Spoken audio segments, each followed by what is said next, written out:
আওয়ামী শাসনামলে রাষ্ট্রের আইনশৃঙ্খলা বাহিনীর দায়িত্বপ্রাপ্তরা যেভাবে হত্যাকাণ্ডে জড়িত হয়েছিলেন তা রাষ্ট্রের জন্য অ্যালার্মিং বলে মন্তব্য করেছেন আন্তর্জাতিক অপরাধ ট্রাইব্যুনাল ২।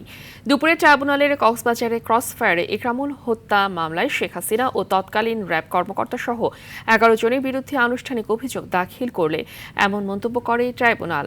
পরে একই ট্রাইব্যুনালে জুলাই আন্দোলনে সাভারে এনসিপি থেকে ফেলে আসাবুল ইসলাম হত্যা মামলার সাবেক এমপি সাইফুল সহ ১৯ জনের বিরুদ্ধে আনুষ্ঠানিক অভিযোগ জমা দেন চিফ প্রসিকিউটর।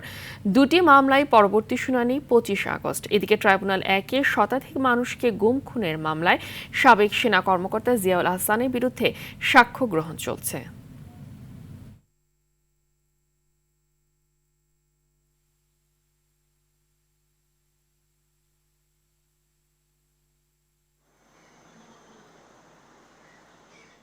উনিশ জনের বিরুদ্ধে আমরা আমাদের ইনভেস্টিগেশন এজেন্সি তাদের বিরুদ্ধে প্রাথমিক অভিযোগ পাওয়ার পর আমার কাছে রিপোর্ট দাখিল করে এবং সেই অনুযায়ী আমি তাদের বিরুদ্ধে নিজে বাদী হয়ে আজকে ফর্মাল চার্জ দাখিল করলাম।